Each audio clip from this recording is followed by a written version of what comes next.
hartelijk goeiemôre van my kant af. Baie welkom in die huis van die Here. Dit is lekker om so ingestap te kom terwyl die gemeente al sing. Ons gaan aangaan met ons voorsang. Ons gaan een van ons vonkliedere volgende sing. Lied 126, Weier as die hoër as die hemel, dieper as die see, weier as die heelal. Dit is 'n lied wat handel ook oor die grootheid van die Here. Ons sing albei die vers hiervan.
Die volgende lied wat ons sing is ook 'n vonklied, lied 159, wat sê Here ons bid vir Afrika, hierdie kontinent en die land waarin ons woon, kom ons sing ook hierdie gebed albei die verse.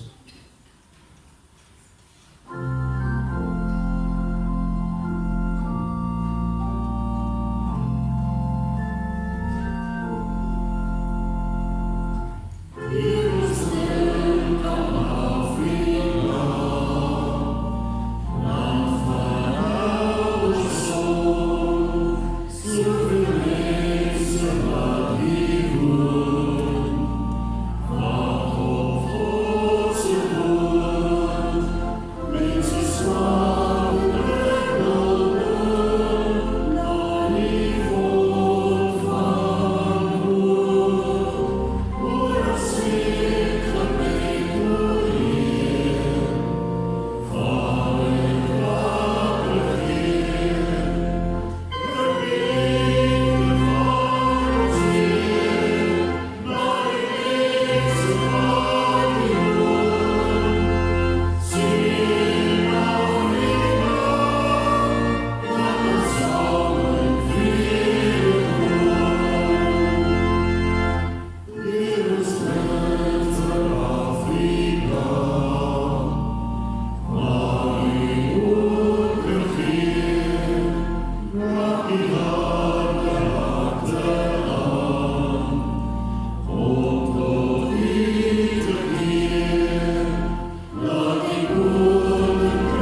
eintlik 'n aangrypende lied.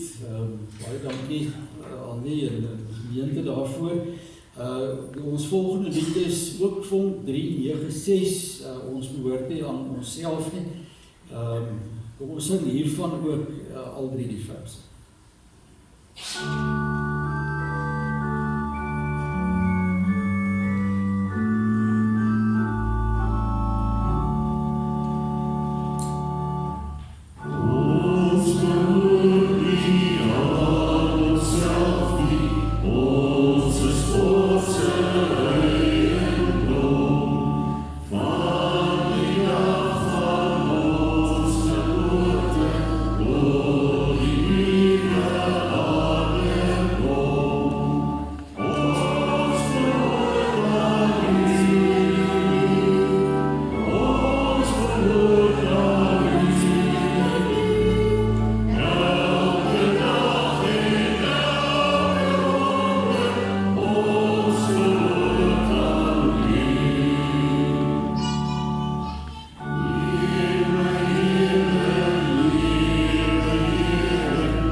Lied wat eintlik ook mooi by vanoggend se prediking sal aansluit, wat ons nou gesing het, en dan geliefdes gaan ons ook 'n nuwe lied leer, lied 523, Harley het ons nog nooit gesing nie, dit is die eerste keer dan vir ons, en ons gaan oudergewoonte dan na die voorsangers, om die eerste vers sing, en dan gaan ons gewoon inval, en dan die res van die lied ook saam sing.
aankondigings en voor die fotum. Dan kan ons daar van die eerste en die tweede vers sing. Geliefdes, baie dankie vir die heerlike voorsang vanoggend en dan baie hartlik welkom hier in die huis van die Here. Het is lekker om ook vir elkeen van u hier van die kansel af te sien vir 'n verandering. En dan ook besoekers by ons. Ek wil sê eintlik oud gemeentelede streep besoekers. Baie lekker om vir julle elkeen te sien. My oog vang ook mense wat baie siek was en in die hospitale draai gemaak het. Wil dit is lekker om vir jou ook te sien. Maar elkeen van u is vanoggend baie hartlik welkom. Geliefdes, ons het so enkele aankondigings net wat ek onder die aandag wil bring. Ek wil dalk eers begin deur verskoning te maak vir die ander dominee. Sy is siek, sy het laasweek gepreek en teen die middag toe sy haar stem weg. Mense dink aanvanklik is goed as die vrou se stem weg is, maar sy het regtig baie siek en vanoggend sy nog sieker. So gelukkig was dit so gereël dat ek dan nou vanoggend hier moes preek, so ek maak dan nou net verskoning vir haar en ons hoop sy's gou beter. Dan ons kollekte by die deure vanoggend gaan vir ons jeugwerksaamhede. Daar is op die oomblik sonstraaltjies by die skool en dan baie belangrik, ons kategese begin na die diens. Ons kan direk na ons klassies toe gaan asseblief, al die kinders hier staan, ons kan eers kerk toe kom, maar ons gaan sommer almal na ons klassies toe. So Annie, jy sal my so oogie hou, Henk het verskoning gemaak vir vanoggend. So ons gaan dan net aan met die kategese en die weekse program. Dit lyk vir my redelik normaal. Al die goedjies aan die gang, ek dink die skole Dinsdag beginne. As ek het reg het, die universiteit het 'n week vroeër begin, klasse is daar al geruime tyd weer aan die gang. So sterk ook vir almal wat weer inval en wat vol aan die gang is. Geliefdes, ek dink u kan net so verder kyk. Ek wil dalk net onder die aandag bring. Ons neem deel aan 'n projek van ons kankerkliniek. Daar is van hierdie rooi armbandjies beskikbaar by ons kerkkantoor. Ek weet nie of almal rooi is nie, maar as jy so enetjie koop, dan ondersteun ons ook die werk van die kankerkliniek. So jy kan net daar by die kerkkantoor by Christa 'n draai maak as jy die projek, baie verdienstelike projek wil ondersteun asseblief. Dan volgende Sondag, goeie nuus, het ons 'n pannekoek geleentheid na afloop van die erediens. Dis gratis, vry en verniet en die dingetjie is hier so geskryf. Kom ons kyk of ons vinniger kan eet as wat die dames kan bak. So dit klink vir my na 'n baie goeie en 'n rein uitdaging.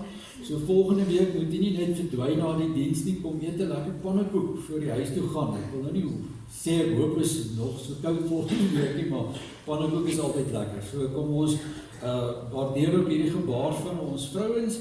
En dan geliefdes by ons gebedsversoeke, sien jy ons het werklik 'n lang lys van geliefdes wat of behandeling kry of wat net gewoon baie siek is ook.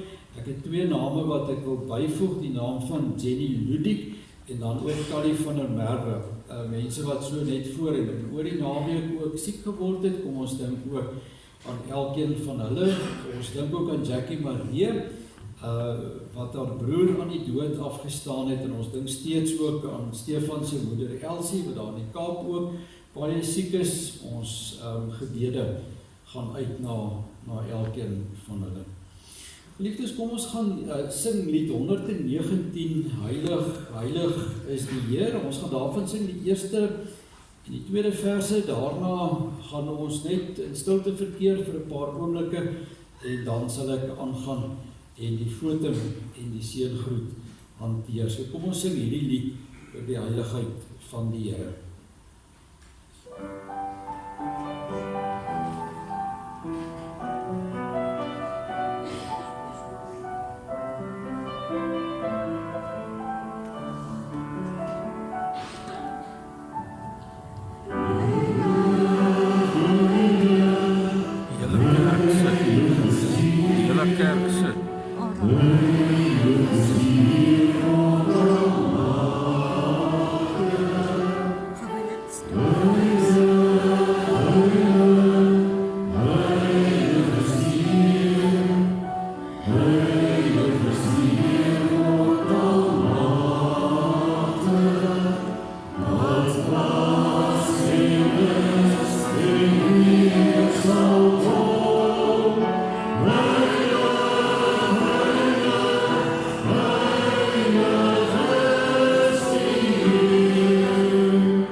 Here uit U en deur U en tot U is alle dinge, aan U kom toe die eer en die heerlikheid tot in alle ewigheid. Amen. Geliefdes, mag daar vanoggend vir jou genade, barmhartigheid en vrede wees, en dit kom van God ons Vader, die Seun Jesus Christus, en ook die kragtvolle en die troostvolle werk van die Heilige Gees. Nou as die Here ons so seën vanoggend, geliefdes, met sy groet, kom ons antwoord hom. Ons gaan sing die baie mooi verwonderingslied, lied 464, dit is 'n ou geliefde, bekende lied vir ons as kerk. En kom ons sing hiervan staande die eerste en die tweede verse, wat ons vir die Here ook mee sê, hoe dankbaar ons is oor elke vorm van sorg wat hy vir ons lewens en die natuur daar buite en net oral vir ons gee. Amen.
En tussen ons erediens is daar ook elke Sondag geleentheid om met 'n paar oomblikke stil te word ook voor die Here, waar ons luister na wat die Here se wil vir ons lewens is en waar 'n mens kans kry om na te dink ook hoe ons elkeen as sy kind die Here se wil soek en ook in 'n tyd, 'n week wat verby is, hoe ons elkeen persoonlik die wil van die Here gesoek het. Ek gaan vir ons voorlees Lukas 10 hier vanaf vers 25, baie bekende gedeelte waar 'n wetgeleerde by geleentheid na die Here Jesus toe gekom het. Hy het opgestaan in die geselskap en hy het gevra, meneer, wat moet ek doen om die ewige lewe te verkry? En omdat hy 'n wetgeleerde was, het die Here vir hom gevra, maar wat staan in die wet van Moses geskryf? Jy ken dit mos, wat lees jy daar? En die jong man of die skrifgeleerde wetgeleerde het baie korrek aangehaal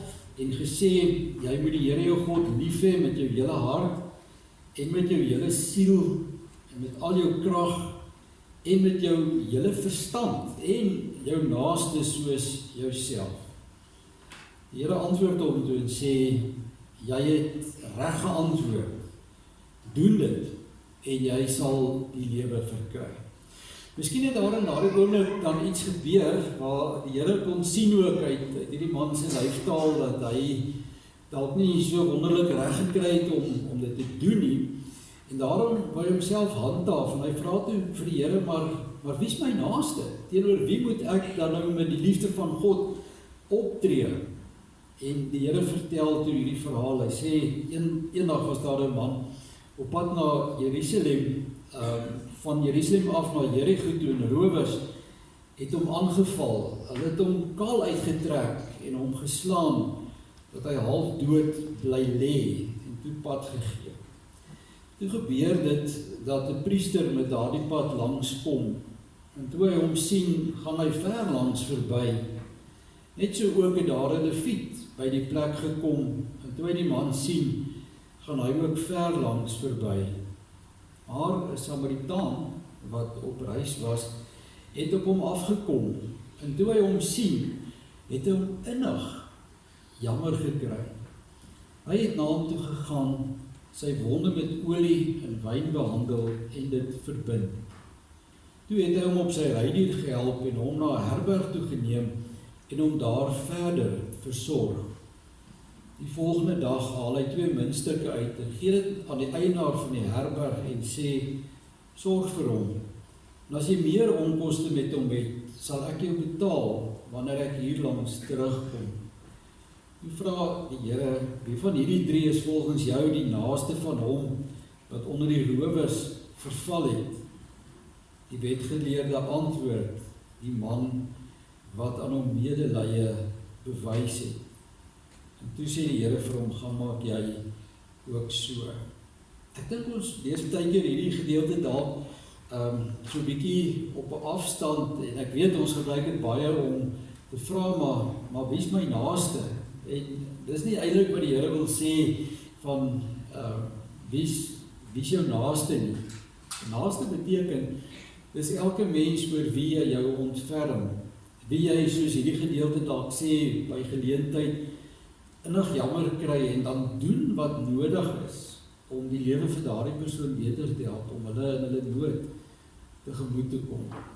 En daarom is almal wat oor ons pad kom, eintlik ons naaste. Maar ons doen die wil van die Here as ons regtig sensitief is vir mekaar. En onder alle omstandighede, of dit nou my huwelik is of met my werk, waar ook al, waar ons regtig naby genoeg aan mense kom om die wil van die Here aan hulle te betoon en sy wil te doen. Ek het weer na lied 284 gekyk wat ons nou gaan saam sing, geliefdes, en hierdie lied is eintlik 'n gebed. Dit vra terwyl ons bid dat die Here ons sal help om alles te doen wat ons dalk miskien nagelaat het in die week wat verby is. Die gebed sê, laat Heer die vrede deur my vloei. Waar haat is, laat ek daar die liefde bring. Laat ek in pyn en smart vertroostend wees en krag gee deur geloof in U, o Heer. Dis eintlik 'n gebed om soos die Samaritaan in hierdie gedeelte te wees. Terwyl ons so sit, kom ons sing al die verse van die 284.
Hier waar die Here op die pad wat elkeen van ons elke dag loop, waar ons ook al beweeg, en daar is so baie mense rondom ons wat seer beleef, wat bang is, en wat weerloos gelaat is deur dit wat hulle in hierdie wêreld beleef.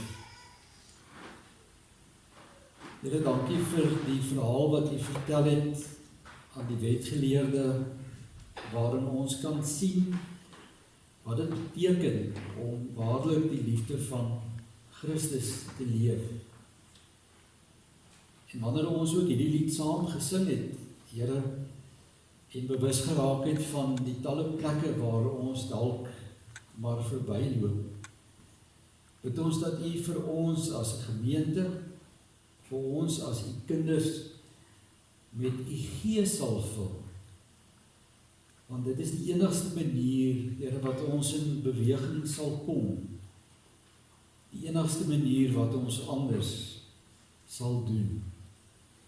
En help ons, Here, om so te wees. Om onsself oop te maak vir die Heilige Gees.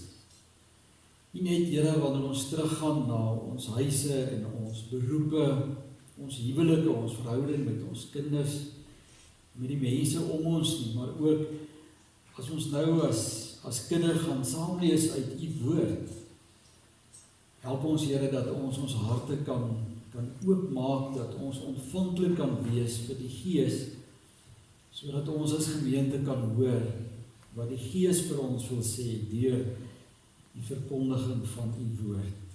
Wees nou by ons, Here, seën ons asseblief, ons vra dit in die kosbare naam van Jesus. Amen. Ons gaan net so een boek terugblaai, waar ons nou gelees het, na Markus toe. Ons gaan saam lees vanoggend kort gedeelte eintlik hier in Markus hoofstuk 8. Hier gaan we dalk ook herken dadelik as ons begin lees. Markus 8, hier vanaf vers 34, die laaste paar versies van daardie hoofstuk. Maklik om te kry. Markus en dan gaan ons hier saam lees wat Jesus geleer het, die betekenis daarvan om hom te volg. Vers 34, Jesus het toe die menigte mense saam met sy disippels nader geroep en vir hulle gesê, as iemand agter my aan wil kom, moet hy homself verloon, sy kruis opneem en my volg. Want wie sy lewe vir homself wil behou, sal dit verloor. Maar wie sy lewe vir my en die evangelie verloor, sal dit behou. Wat help dit 'n mens tog om die wêreld as wins te verkry en sy lewe te verloor? Wat sal 'n mens in ruil kan gee vir sy lewe?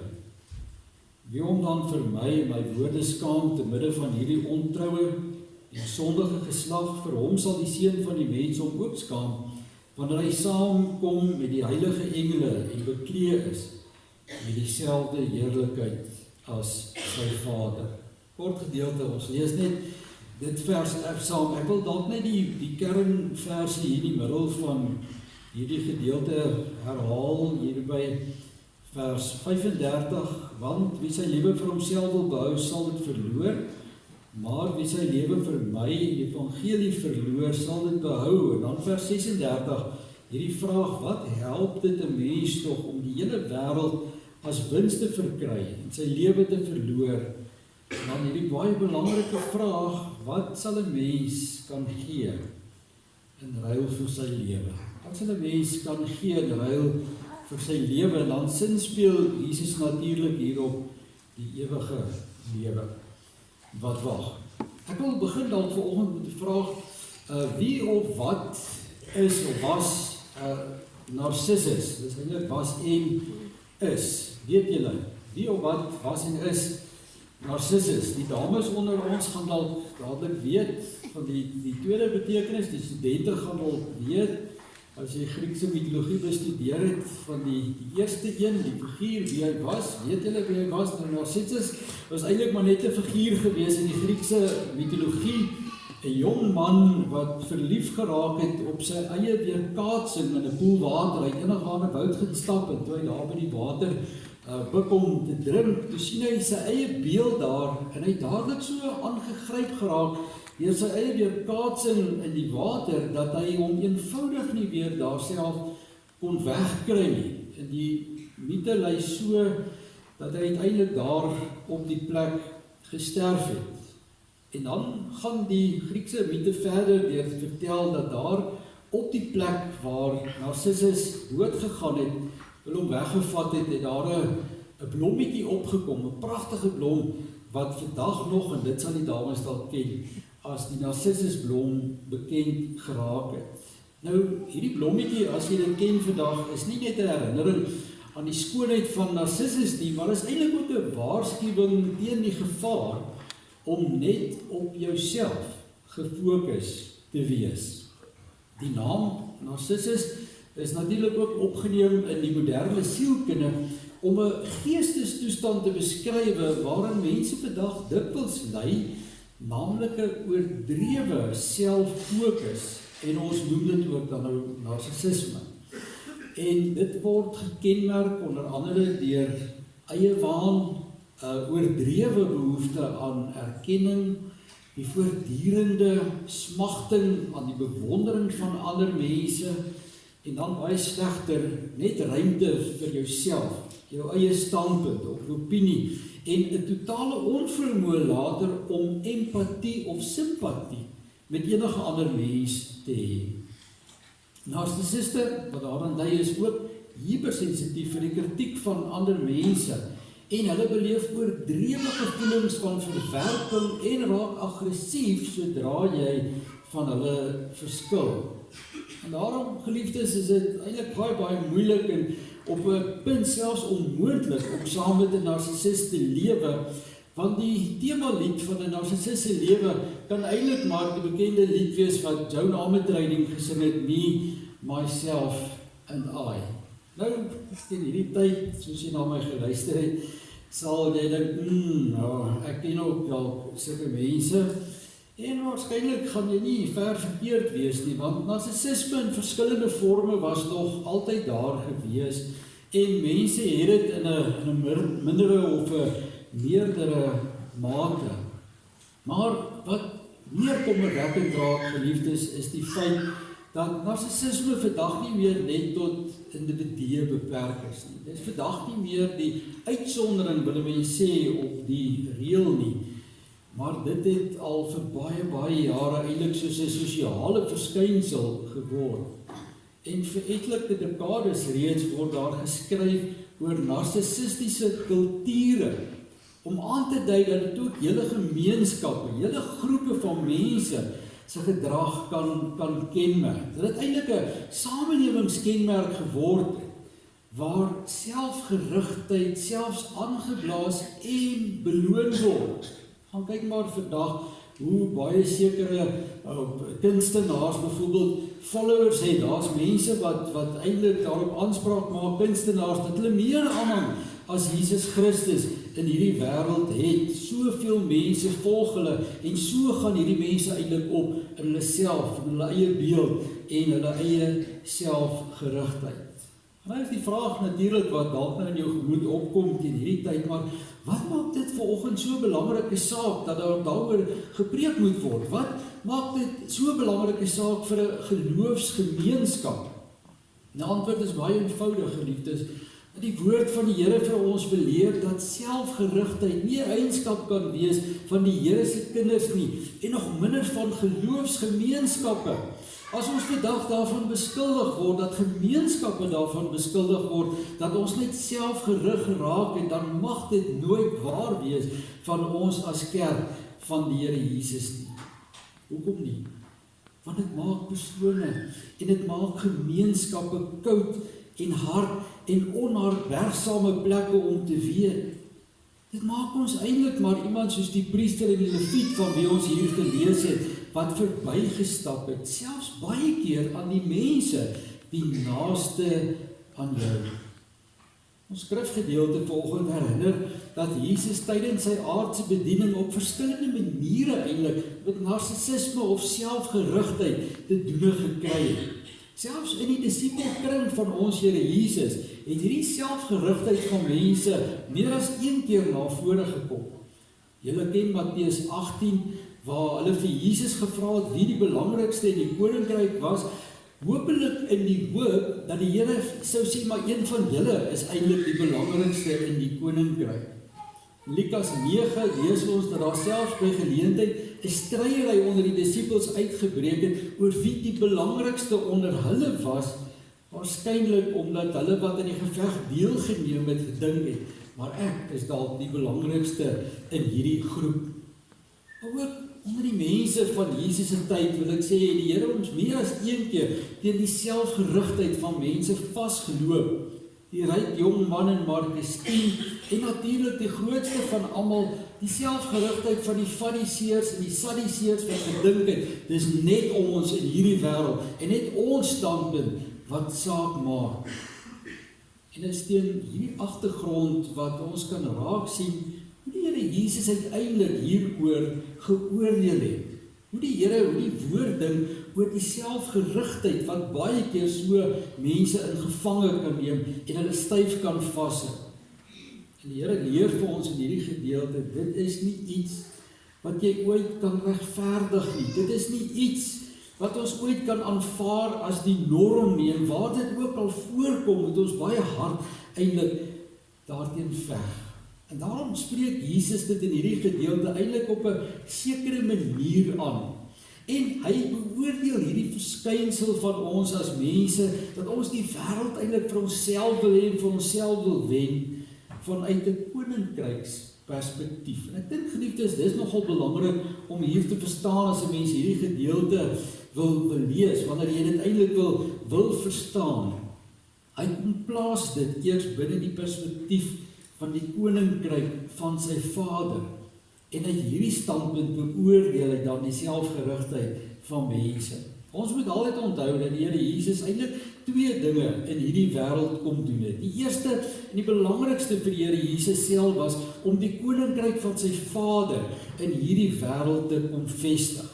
Dit is wat hy wou kom doen het. Hy die koninkryk van sy Vader kom verkondig. Ek dink een van die belangrikste verse wat dit vir ons sê, kom uit die Onse Vader gebed, waar die Here ons ook geleer het om te bid, laat u koninkryk kom.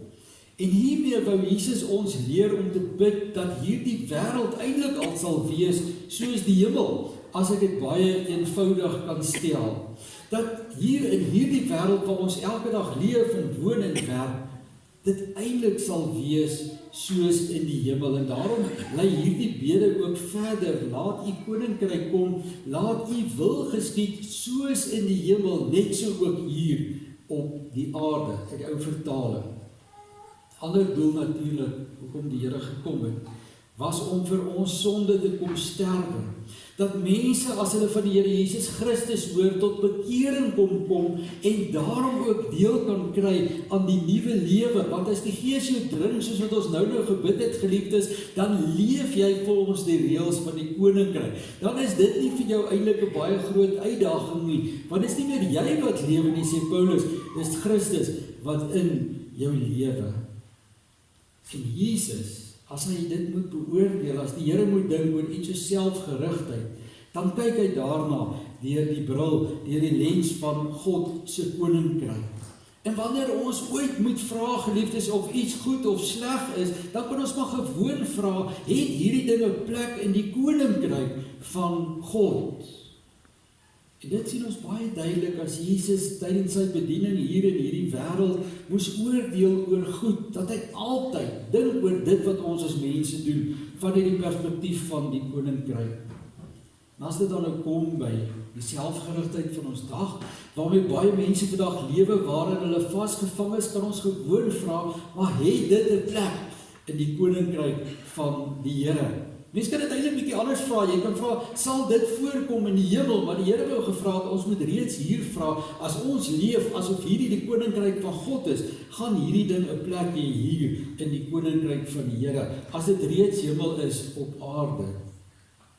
Die Here antwoord hierdie vraag eintlik nogal wat betref op 'n interessante manier. Hy sê in hierdie gedeelte, wie sy lewe vir homself wil behou, sal dit verloor. Wie sy lewe vir homself wil behou, sal dit verloor. Wie alles net vir hulle self wil inpalm, sal uiteindelik die lewe verloor.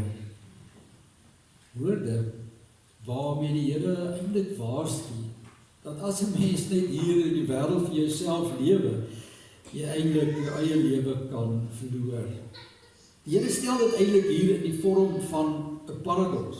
Met ander woorde, dit lyk vir ons as mense baie keer na 'n goeie ding, om jou eie ding te doen in hierdie wêreld, omdat dit net eintlik om jouself gaan, om altyd op die uitkyk te wees vir jou eie belang, maar sê die Here, dit is in wese 'n slegte ding. Ons kan dink baie keer, geliefdes, dat dit goed is om net op jouself gefokus te lewe. Ons kan dink dat dit goed is, dat jy altyd net vir jouself moet opstaan, jou eie standpunt, en net na jou eie belange moet kyk. Ons dink in die gees van vers 36 baie keer, ja, dit kan goed wees, as ons lewens in hierdie wêreld daarin wy, om die wêreld vir onsself te wen. En ons kan selfs vir ander mense dalk gelukkig lyk, op die baie selfies wat ons oral vir onsself neem, kan ons ook baie gelukkig lyk. Maar Jesus sê, vanuit 'n koninkryksperspektief, is dit nie die beste keuse nie. Want die Here het elders verkondig dat sy koninkryk slegs beskore is vir mense wat ruimte gemaak het vir God en wat ruimte gemaak het vir hulle naaste. Gaan lees weer 'n bietjie Matteus 25 vers 31, waar die Here gesels oor wie almal in die koninkryk van God sal kom, wie die koninkryk van die hemel sal beerwe. En daar sê hy selfs hulle, slegs hulle, wat hulle self verloon het, wat die Here en hulle naaste eerste gestel het. En daarom is Jesus se opinie oor iets so selfgerigtheid en 'n ergere vorm narcissisme, dat dit die dwaaste ding is wat jy kan doen. Want as jy jou lewe vir jouself wil behou, sal jy die ewige lewe verloor. Maar daarteenoor, geliefdes, maak Jesus nog 'n belangrike uitlating in die tweede helfte van hierdie vers, as hy sê, maar wie sy lewe vir my en die evangelie verloor, sal dit behou. En hier, geliefdes, kom gee die Here eintlik vir ons 'n alternatief vir 'n selfgerigte lewe. En net soos die eerste helfte van hierdie vers, gebruik Jesus hier weer 'n paradoks eintlik om sy punt te maak. Hierdie keer wil hy vir ons sê, iets kan vir ons as mense baie keer na 'n slegte ding lyk, maar eintlik is dit vir die Here 'n goeie ding. Wat is die goed hier? Dit is om jou lewe hier op aarde, reeds hier waar ons nou is, ter wille van Christus af te lê, sodat jy in die koninkryk die ewige lewe sal behou. Want om hier op aarde reeds op God gerig te lewe, beteken mos nou, geliefdes, dat 'n mens jouself in jou eie belange sal aflê. Dat daar meer van jou tyd, meer van jouself, meer van wie jy is aan God sal gaan en outomaties ook na die nood en die gevoelens en die behoeftes van die mense rondom jou. En daarom druk Jesus die punt, hy nogal bring hy dit sterk huis toe in vers 34, as hy sê, as iemand agter my wil aankom, dan moet jy jouself verloon, jou kruis opneem en die Here Jesus volg. As jy nou mooi daaroor nadink vir 'n oomblik, is dit eintlik presies die teenoorgestelde van 'n selfgerigte lewe. Om jouself te verloon, dat jy in die spore van Jesus in hierdie wêreld kan loop. En dit klink dan 'n geweldige roeping, geliefdes, en ek wil vir jou sê, dit is, maar hoor dit ook vanoggend, dit beteken nie dat jy minder gelukkig gaan wees in hierdie wêreld nie, dat jy 'n armer mens sal wees in hierdie wêreld nie, want dis mos wat meeste van ons vrees. Ons wil baie keer nie vir Jesus luister nie, ons wil hom nie volg nie, maar dan dink ons, maar wat bly daar oor vir my? Ons hoogste geluk, my geliefde, jou hoogste vrede is in die Here. Maar ons is bang hiervoor.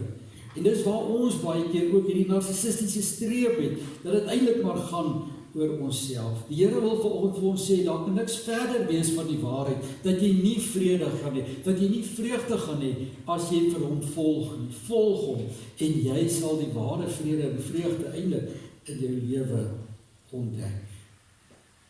Want binne die koninkryk is ware vreugde juis om jou lewe met Jesus en met jou naaste te deel. En daarom is dit die Here se alternatief vir selfgerigtheid, is 'n Christus, 'n Jesus gerigtheid. En as jy vanoggend gehoor gee daaraan, geliefdes, dan kan dit jou help om anders as narcissus te wees. Narcissus wat homself nie kon losskeer van sy eie beeld en sy eie belange nie. Maar dit kan vir ons help om op te staan tot die lewe vir Jesus en vir ons naaste. Want inderdaad, en gaan dink 'n bietjie daaroor verder vandag. Wat help dit 'n mens tog om die hele wêreld as wins te verkry en sy lewe te verloor? Wat sal jy in ruil kan gee vir jou lewe? Kom ons bid saam. Ons dierbare Here, baie dankie vir die woord. Baie dankie, Here, vir die Gees wat ons help om hierdie woord te verstaan. Here, nou wil ons bid ook as gemeente en as die kinders, dat ons sal dink as ons uitgaan in hierdie wêreld. Wat help dit ons tog, dat ons so graag die wêreld vir onsself wil inpalm? Wat help dit ons tog om elke dag so ons eie belang na te jaag, dat ons nie die van ander sien, of eers wil hoor, of enigstens, Here, 'n hand wil reik vir hulle wat dit nodig het nie. Here, ons wil vra dat U vir ons sal verlos van selfsugtigheid binne ons huwelike, binne ons verhouding met ons kinders, ons kollegas, ons vriende, ons familie, en selfs, Here, daardie gewonde mense wat ons nie eers ken nie, maar wat baie keer oor ons pad kom. Here, ons bid dit vanoggend in 'n tyd waar ons wêreld net meer en meer onpersoonlik raak. Ons bid dit, Here, in 'n tyd waar almal net uitkyk vir hulself. Help ons, Here, om anders te wees. Help ons om deur koninkryksbril ook te kyk na die wêreld en na die lewe wat U vir ons gee, 'n lewe wat baie keer so kort is. En help ons om vir U en vir ander te leef. Ag, Here, seën ons ook in hierdie week as ons aangaan met ons daaglikse arbeid, waar ons gekonfronteer word met so baie uitdagings. Ons bid uit ons harte uit, Here, vanoggend ook vir almal wat ons ken, wat in diep nood verkeer, wat siek is, Here, wat behandeling ondergaan. Ons bid vir hulle, Here, wat soms dreig om hoop te verloor. Vir hulle wat die afgelope week ook gestaan het by 'n oop graf om geliefdes te groet. Here, ja, daar is soveel swaar kry hier reg in ons eie kring. Dankie dat ons ook mag bid vir mekaar en mag vra dat U vir elkeen sal seën, dat U genade, Here, ons elkeen sal ontmoet op maniere wat meer as genoeg is vir ons. Dankie dat ons dit mag vra in U kosbare naam. Amen. Daar is 'n geleentheid om die Here te vereer met 'n offergawe.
vir die mooi tussenspel. Alles is wel met ons orgel. En ons het 'n begaafde persoon wat ons dit laat geniet. Baie dankie daarvoor. Geliefdes, ons antwoord op die prediking. Dit kan nie dalk raai, is uit lied 47 uit ons gemeente sangbundel. En met hierdie lied gaan ons onsself kom toewy aan die Here, en die Heer oor al wat lewe. Kom alles van my vra, kom dra deur selfverloning jou kruis en volg my na. Kom ons sing dit ook as 'n persoonlike antwoord op die woord vanoggend, die eerste en die tweede verse.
Geliefdes, ontvang nou die seën van die Here en gaan huis toe in sy vrede.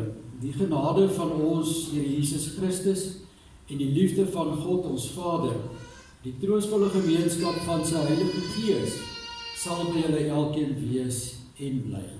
Amen.